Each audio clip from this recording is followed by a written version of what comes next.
you will have heard earlier during the course of today, was elected last year as the MP for Dewsbury and Batley as a result of campaigning and fighting against the attacks on Gaza and the attacks on the Palestinian people, and overthrew a Labour MP as a result of taking that position and the support that got within the community.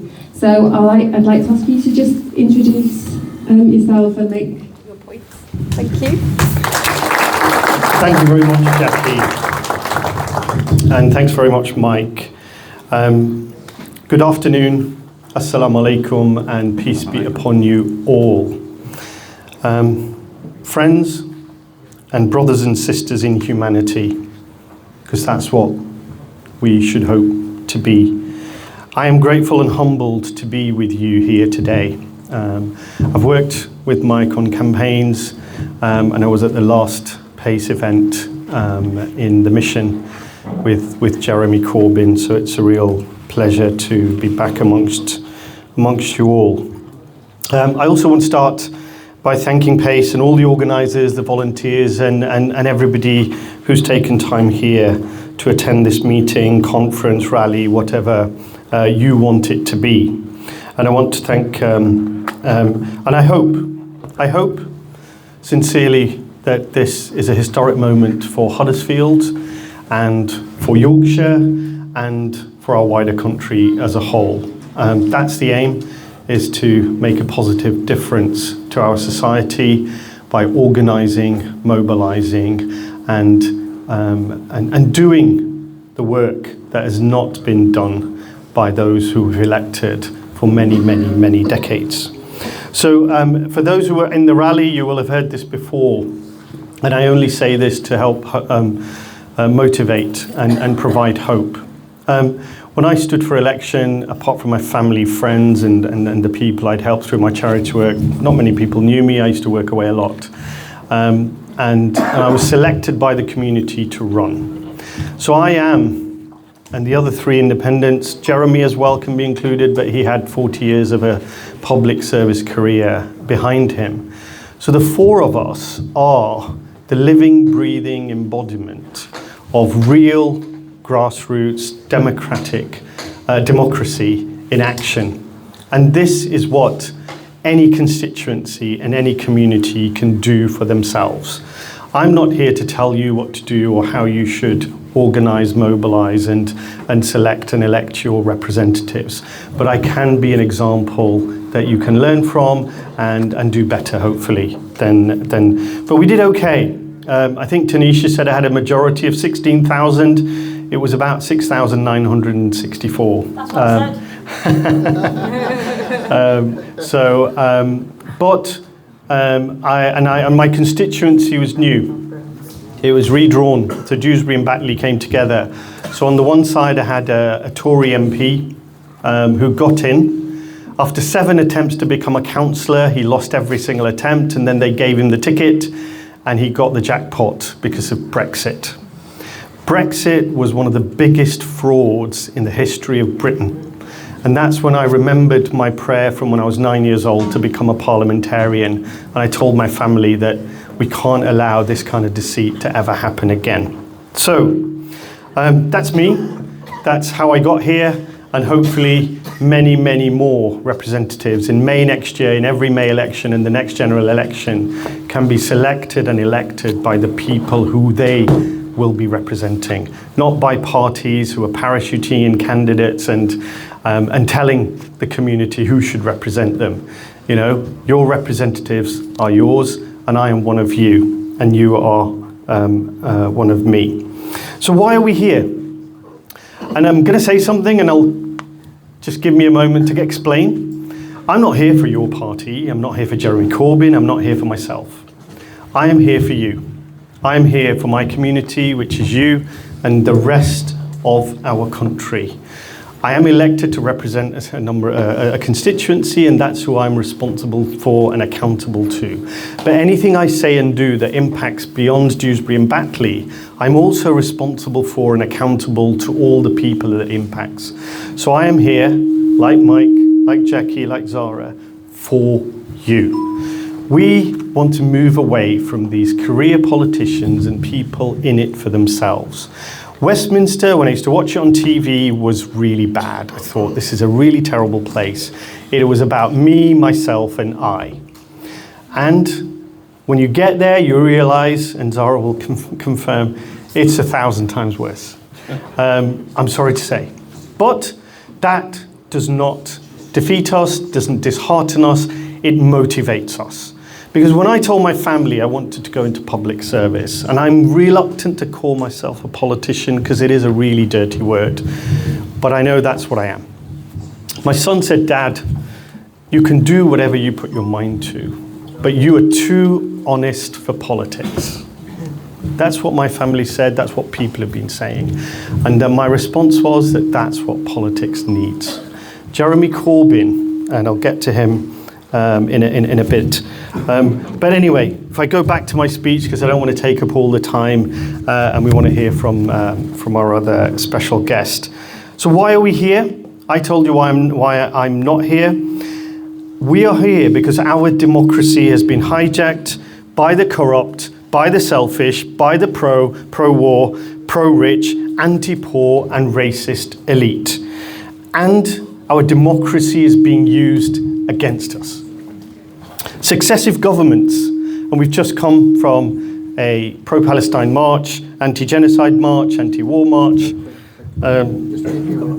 got 2 microphones. No, that's just going over there. So I think the audio is above my head.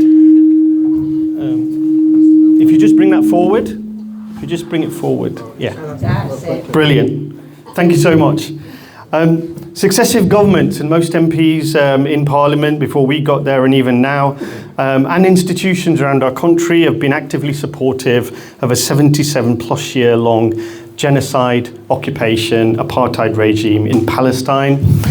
And there is rampant racism, anti-Semitism, Islamophobia, discrimination, hatred towards people for who they are, where they're from, what they believe, or what their lifestyle and personal choices are.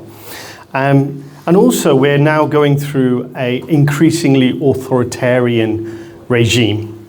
They are taking away our freedoms step by step, day by day. And we are moving towards a 1984 kind of dystopia. And we will not let that happen. I cannot think of any area of government or public sector that is world-class or fit for purpose. Westminster, democracy, politics, politicians, the institutions, instead of being for the people, they are now being used against the people. So, the NHS, education, benefits and social care, affordable housing, the cost of living, public services, public transport, civil liberties, we could go on. The list is endless. A self-imposed policy of austerity and cutbacks has been inflicted on the public because the governments have been incompetent, wasteful, and have mismanaged the public finances for too long. And they are in the pockets of corporations and external actors. And actually, and this is should be one of our foundational principles, is the government don't care for the people that they serve. We must be about caring, compassion, service, support, and helping each other. And if I'm not doing that as an MP, then I should be held accountable and I should be replaced by those that can do it better than I. Corporate tax avoidance has reached epidemic proportions, and the working class people are paying more tax than the big tech companies and many others combined. Britain has been sabotaged and broken by successive governments, politicians, corporations, and facilitated by the mainstream media over many years. Huddersfield, Yorkshire, and the UK. Let me tell you, and this is why we're here, it is time to take our democracy and our country back. We see that far-right, racist, Trump-style politics are very much part of the mainstream politics in this country and getting worse by the day. Fascism is on the rise, and people continue to be lied to by the mendacious politicians and the media. We all stand united to oppose that kind of politics and to challenge the threat this poses to all of us. When people voted Labour, they didn't vote for this Labour. When they voted Labour, they didn't think they were voting for slashing winter fuel payments for 10 million people. When they voted Labour, they didn't think they were voting to maintain the two-child benefits cap that keeps over 4 million children in poverty in the 6th richest country in the world. And when they voted Labour, they did not expect they would cut overseas aid budget for some of the poorest countries in the world, while perpetuating forever wars and cranking up military spending and planning to send troops into countries that we shouldn't be sending our troops to. And at the time, they were planning to send troops to Ukraine, which is still not off the table. Instead of challenging reform by delivering on the issues that affect people, particularly the cost of living crisis, Labour is instead trying to take reform's ground by stealing their clothes and pushing mainstream politics further to the right to divide our country and the people against each other. This is the oldest trick in the book, and this time we will not let it happen. The late Joe Cox, who was an MP for Batley, which is now part of my constituency, was a wonderful, wonderful human being and a genuinely selfless public servant. She said, and I quote, "We are far more united and have far more in common with each other than things that divide us."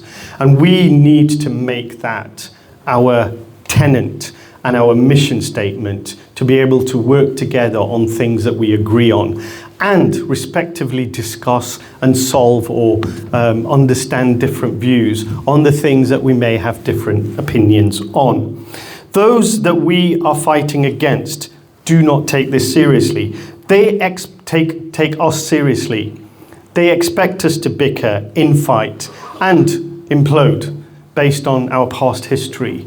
The Tories, Reform, the people that we are fighting against, or the policies and the people that we're fighting against, if they agree on 3 things out of 10, they decide to work together on the 3 things. When the left, when socialists, when people who care, when we agree on 8 out of 10 things, we will decide to spend our time trying to convince each other of the 2 things that we don't agree on. This must change. If we want to change our society, if we want to change our politics, if we want to change our country for the better, we first have to change ourselves. We have to reflect, we have to learn, listen, and then share. And we know we are united on 90, 95, 98, I don't know what the exact, but it's a vast majority of issues and the solutions to those issues. So we must come together on that we agree on. If I'm a scientist and I was going to talk about Venn diagrams, but I'm not, I've come up with a different analogy. Imagine that we are a sunflower.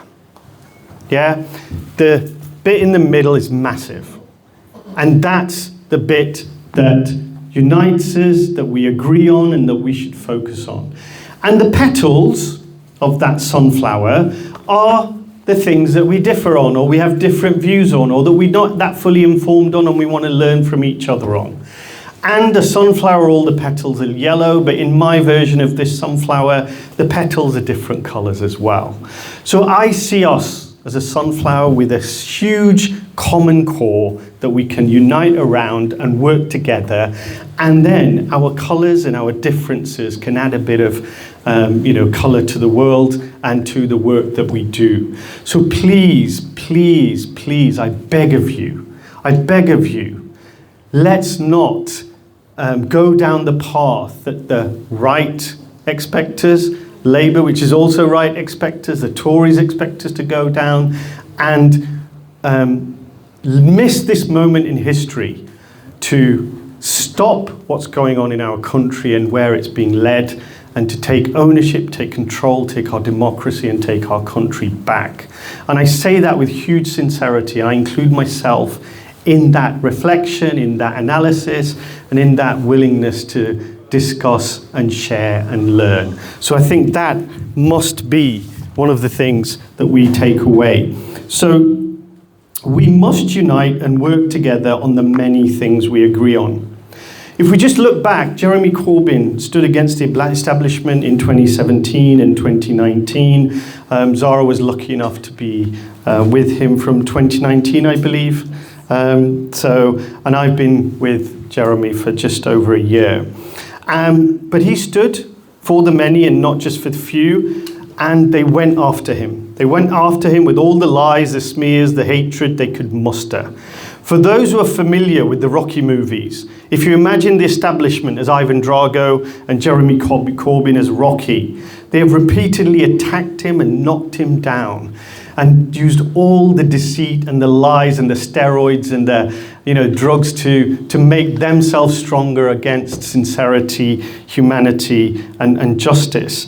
But we know he kept getting up. He kept getting up. And he's got up again. And he's come together. And just one thing to make clear.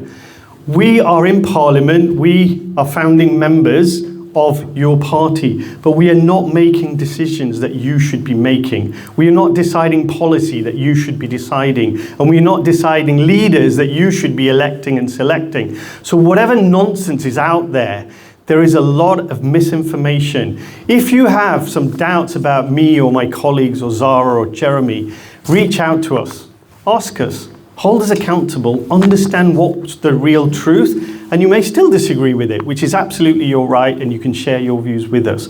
But please, don't vilify us based on the right wing and other racist elements out there. Give us a chance to present ourselves and then judge us. So Jeremy has been knocked down and knocked down and knocked down, but he's got up again. And this time, he may be older, but he's more stronger and more determined than ever to take back control from the elites and give it to those to whom it belongs. You.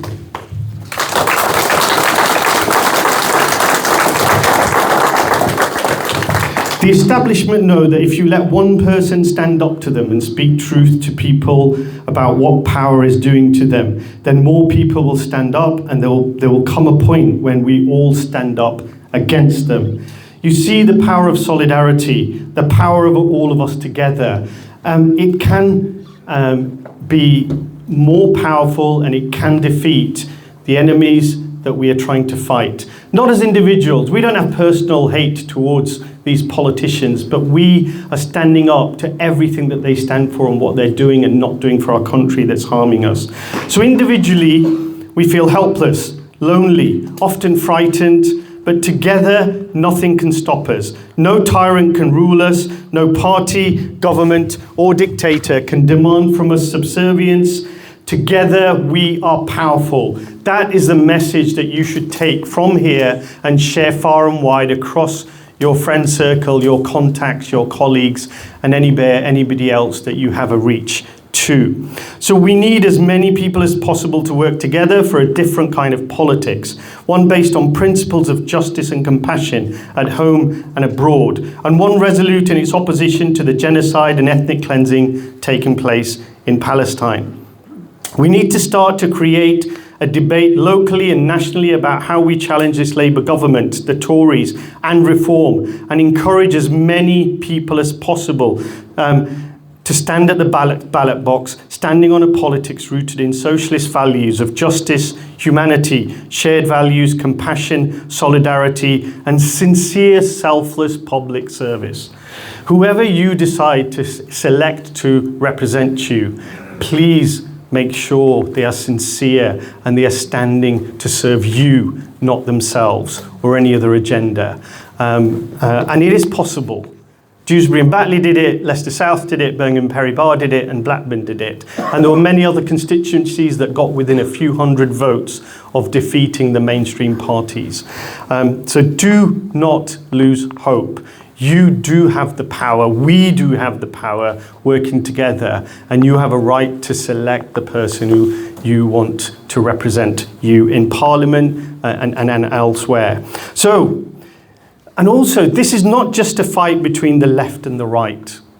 There are good things on the left, on the right, or the people who are on the right. There may be things that they do that we agree with that are good, but they're not part of their core politics, and that's not their mission in life. And there are many good things on the left. But also, I personally have suffered extreme abuse, racism, Islamophobia from so-called lefties. You know, as a party, one rule, and I'm not going to set policy for anyone, one rule we should have is there is no room for hate. There is no room for hate. Even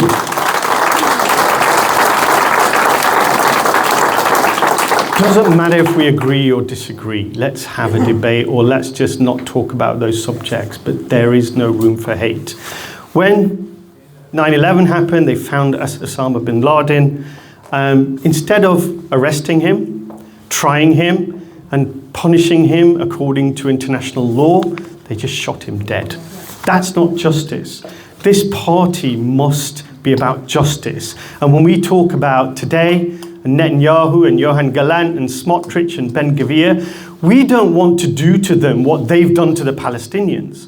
That would make us the same as them. We want to bring them to justice through the mechanisms of international law that are available to us. And they should be tried and punished according to the law. That is what justice looks like. Not hanging Saddam Hussein in a little bunker underground and then throwing his body in the sea. You know? So we have to be the change we want to see. So justice for all. And it's for me, for you, for Netanyahu and all the war criminals in our government, in our parliament and elsewhere. We can't become like them. Please let's not become like them, because then there's no difference. So this is a fight not just between the left and the right. It's also a fight between the top and the bottom, the haves and the have-nots. These billionaires, I just can't understand. When you've got £1 billion or 300 billion quid, Elon Musk is on track to become the first trillionaire in the world. What do you need that much money for? What do they eat? Do they eat gold, silver and rubies? And do they wear, you know, the rarest metals on earth? I just don't know. But if they earned it in an ethical way and they paid their taxes and they didn't earn that money by damaging the environment, by exploiting employees, by taking away our freedom of speech, by setting algorithms that pit people against each other. Ethical wealth, I'm a fan of. We define what ethics is, but it's some of what I've just said. So we do need people to generate wealth, people like you, people like me and others, but they need to do it in an ethical way, non-harmful way, and they need to pay their fair share into society so that people who are doing two jobs can't afford to pay to feed their children or heat their homes. We should have a government that fulfills the basic human rights of every single individual in our country. And food, shelter, warmth, education, healthcare, and opportunity is a right for all.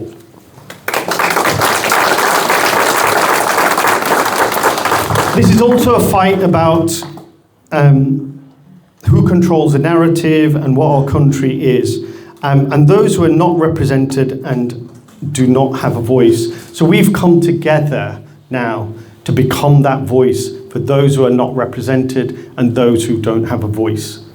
In my early months of becoming an MP, after I'd given my maiden speech, which is the first speech you give in the chamber, I found out there was a 10-minute rule motion to propose banning cousin marriages. Okay? Now this is already law. It's not banned, it's allowed, and it's a declining sort of trend. But it might be cultural, you know, and based.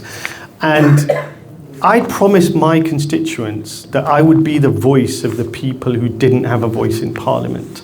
And I knew in our country and elsewhere around the world, you know, it's not illegal and people practice this. So there were many first cousins that were married and they had children. And I said, well, if we just give free rein to the racists.